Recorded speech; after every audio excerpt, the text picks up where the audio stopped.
শেখ হাসিনা পালিয়ে গেছে, শেখ হাসিনা নাই, শেখ হাসিনা চলে গেছে, শেখ হাসিনা পালায় না।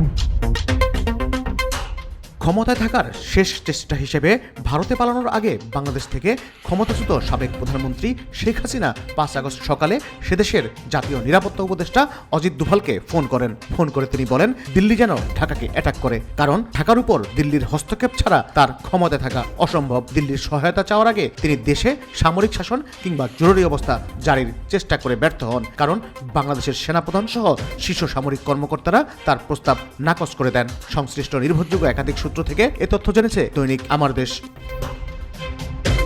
আওয়ামী দুঃশাসনের রোষানলে পরে দীর্ঘ প্রায় 1 যুগ বন্ধ ছিল দৈনিক আমার দেশ পত্রিকা। পত্রিকাটির সম্পাদক মাহমুদুর রহমানও ছিলেন নির্বাসিত। গত 5 আগস্ট ছাত্র জনতার গণ অভ্যুত্থানে স্বৈরাচার হাসিনা ক্ষমতা ছেড়ে ভারতে পালিয়ে যাওয়ার পর দেশে ফেরেন মাহমুদুর রহমান। দেশে ফেরার পর আমার দেশ পত্রিকা পুনরায় প্রকাশ করার ঘোষণা দেন। এরপর সকল প্রস্তুতি শেষে 22 ডিসেম্বর পুনরায় বাজারে আসে দৈনিক আমার দেশ। জুলাই আন্দোলন এবং বাংলাদেশের গণ অভ্যুত্থান নিয়ে পত্রিকাটি তাদের প্রধান শিরোনাম করে। প্রধান শিরোনামে আমার দেশ লিখে দিল্লিকে ঢাকা অ্যাটাক করতে বলেছিলেন শেখ হাসিনা।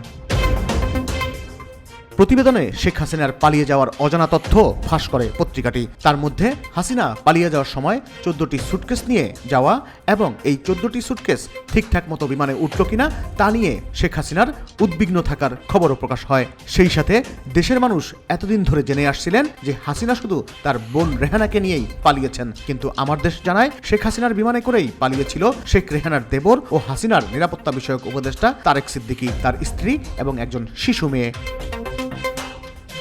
আমার দেশের ওই প্রতিবেদনে আরও বলা হয়, অনুসন্ধানে আরও জানা গেছে হাসিনার ভারতে পালিয়ে যাওয়ার বিষয়টি খুব গোপনীয়তার সঙ্গে করা হয়। ভারতীয় নিরাপত্তা কর্তৃপক্ষের সঙ্গে শেখ হাসিনার ঘনিষ্ঠ নিরাপত্তা কর্মকর্তারা সমন্বয় করে 4 আগস্টের মধ্যেই পরিকল্পনাটি তৈরি করেন। পরিকল্পনার সঙ্গে ছিলেন তৎকালীন SSF এর DG major general AKM Nazmul Hasan এবং সেনাবাহিনীর QMG লেফটেন্যান্ট জেনারেল মুজিব।